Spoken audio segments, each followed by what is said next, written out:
그러므로 너희가 선지자 다니엘이 말한 바 멸망에 가증한 것이 거룩한 곳에 선 것을 보거든. 읽는 자는 깨달을진저. 그때 유대에 있는 자들은 산으로 도망할지어다. 지붕 위에 있는 자는 집 안에 있는 물건을 가지러 내려가지 말며 밭에 있는 자는 겉옷을 가지러 뒤로 돌이키지 말지어다. 그날에는 아이 벤 자들과 젖 먹이는 자들에게 화가 있으리로다. 너희가 도망하는 일이 겨울에나 안식일에 되지 않도록 기도하라. 이는 그때 큰 환난이 있겠음이라. 창세로부터 지금까지 이런 환난이 없었고 후에도 없으리라.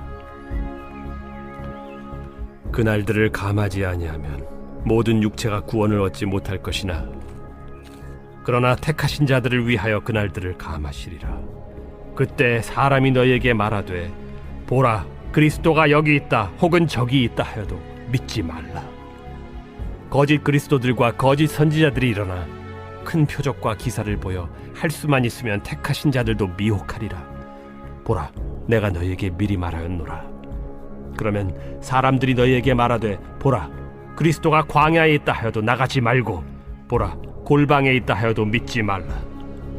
번개가 동편에서 나서 서편까지 번쩍임같이 인자의 맘도 그러하리라. 주검이 있는 곳에는 독수리들이 모일 것이니라.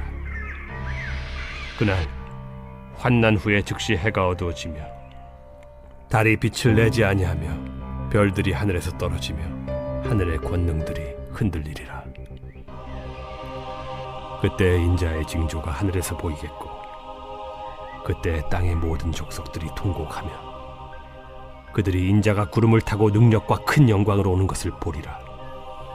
그가 큰 나팔 소리와 함께 천사들을 보내리니 그들이 그의 택하신 자들을 하늘 이 끝에서 저 끝까지 사방에서 모으리라. 무화과 나무의 비유를 배우라. 그 가지가 연하여지고 잎사귀를 내면 여름이 가까운 줄을 아나니 이와 같이 너희도 이 모든 일을 보거든 인자가 가까이 곧 문 앞에 이른 줄 알라. 내가 진실로 너희에게 말하노니 이 세대가 지나가기 전에 이 일이 다 일어나리라. 천지는 없어질지언정 내 말은 없어지지 아니하리라.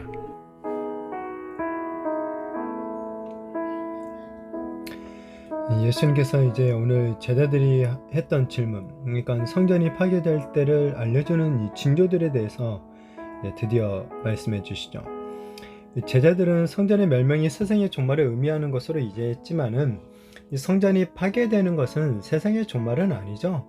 예루살렘 사실은 이제 그 뜻을 살펴보면 예루살렘 성전을 중심으로 하는 어떤 이 구속사의 중심축이 이제 새 질서인 이 교회로 넘어가는 역사적인 사건을 갖다가 의미해 준다고 할 수 있습니다. 자, 그런데 이제 여하튼 예수님은 성전에 이 멸망에 가증한 것이 선 것, 그러니까 우상이 선 것을 보면은 즉시 산으로 도망하라 라고 하시죠. 자, 여기서 이제 멸망에 가증한 것이 뭐냐에 대한 다양한 의견들이 있어요. 그런데 이제 대체적으로는 이 안티오쿠스 에피파네스가 예루살렘을 점거하고 이 유대인 말살 정책 중에 하나로 성전에 이 제우스를 상징하는 이미지와 제단을 세우고 이 부정한 동물로 여겨지는 돼지로 제사를 드린 사건으로 이제 보옵니다. 대부분. 그리고 또 하나는 뭐냐면 AD 70년에 로마의 티투스에 의해서 예루살렘 성이 함락되고 이 성전이 무너질 때 이 로마의 깃발이 거기에 세워지는 것을 이렇게 이제 보기도 합니다. 자, 이러한 이제 심판의 날이 도래하면은 일상에 대한 미련을 버리고 무조건 도피해야 될 것을 말씀하고 있는 거죠. 소돔과 고모라 심판 때와 같이 집에 있는 아무것도 가져갈 생각을 하지 말고 산으로 빨리 도망가야 되는 거예요. 예, 그리고 이제 전쟁이 나서 피난길을 떠날 때 제일 고생하는 부류가 누구겠습니까? 여성들이죠. 아이들과 특별히 임산부, 젖먹이를 둔 여자들이 피해를 많이 보는 거죠. 자, 또 피난하는 날이 겨울이나 안식일이 되지 않도록 기도하라 라고 말씀하시죠. 자, 이렇게 미련을 벌리고 빨리 도피해야 될 이유, 그 환란이 매우 극심할 것이기 때문에 그런 거죠. 역사가 요세푸스에 의하면은 성전이 무너질 때 환란의 강도가 이 전무후무했다라고 기록하고 있기도 합니다. 그러니까 그만큼 이때가 이 심판의 날이 환란이 아주 컸다라는 것을 알 수가 있죠. 자, 만약 하나님께서 그 환난을 줄여주시지 않았다면 아무도 구원을 받지 못할 정도라고 하십니다. 자, 여기에서 우리는 하나님의 위로를 볼 수 있게 되는 거죠. 하나님은 우리의 연약함을 아시고 환난으로 인한 고통을 감해 주신다는 거예요. 그리고 우리로 하여금 그 환난을 버틸 수 있도록 은혜를 베풀어 주신다라는 것입니다. 그렇죠. 우리 성도라고 해서 어떤 전쟁과 같은 온 나라가 당하는 그런 환난이 피해가는 것은 아니에요. 그러나 그 가운데서도 하나님이 주시는 은혜가 있다라는 것을 우리는 기억해야 된다라는 거죠. 자, 이렇게 세상이 혼란스럽게 되면 또 뭔 일이 일어나느냐? 거짓 선자들이 많이 일어나요. 심지어 큰 표적과 기사를 보이면서 이 믿는 자들까지도 현혹하는 일들이 일어날 것이다 라고 경고하시죠. 실제 성전이 파괴된 이후에 엘리에셀 벤 야일이라는 사람이 이 자신을 갖다가 그리스도다 라고 자처하면서 이 유대의 열심당원들을 갖다가 결집을 해요. 그리고 마사다라는 곳으로 이제 집결을 시켜가지고 이 결사항전을 벌이거든요. 자, 그러나 이제 그 마지막은 결국에는 요새 안에 모든 사람들이 자결하는 것으로 결국 끝이 나게 됩니다. 자, 성도들은 예수님이 다시 오셨다라는 이런 식의 거짓에 절대 속아 넘어가서는 안 된다는 거예요. 예수님의 재림은 결코 이런 일반적인 모습일 수가 없는 거예요. 주님의 재림은요, 번개가 동편에서 나서 서편까지 번쩍이는 것처럼 이 세상 전역에서 동시에 알 수 있게 임하게 된다라고 합니다. 그렇기에 이 주님의 재림을 주장하는 자들의 헛된 주장에 귀를 기울일 필요가 없는 거죠. 자, 그리고 예수님께서 주검이 있는 곳에는 독수리가 모인다 라고 말씀하시는데, 이건 이 두 가지의 의미를 다 함축할 수 있다고 볼 수 있습니다. 하나는 뭐냐면 재림 때에 분명한 증거가 있다라는 말씀이에요. 그러니까 확실한 증거가 있기 때문에 이게 주님이 오시는 그거구나 라는 것을 알 수 있다는 거고, 또 하나는 뭐냐면 이 부정한 주검에 부정한 새인 독수리가 모이잖아요.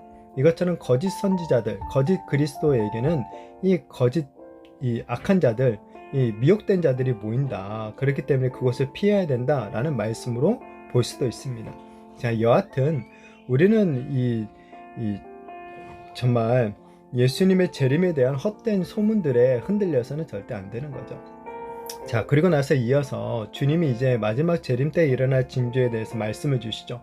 해와 달이 어두워지고 별이 떨어지는 이전에 없었던 어떤 천재지변이 일어난다고 하십니다. 사실 가장 변화가 없는 것 중에 하나가 천체죠. 해와 달과 별 늘 제 시간에 뜨고 지기를 반복하죠. 그런데 이 천체가 변해서 하늘의 징조가 나타나는 걸 모든 사람이 볼 수 있게. 자, 그때 예수님이 구름을 타고 능력과 큰 영광으로 다시 오실 것이다 라고 하시죠. 큰 나팔 소리가 들리고 천사들이 나타나서 온 세상에 믿는 자들을 모을 것이다 라고 합니다. 예수님의 재림이 하나님의 영광을 그대로 지니고 임하게 된다라는 거죠.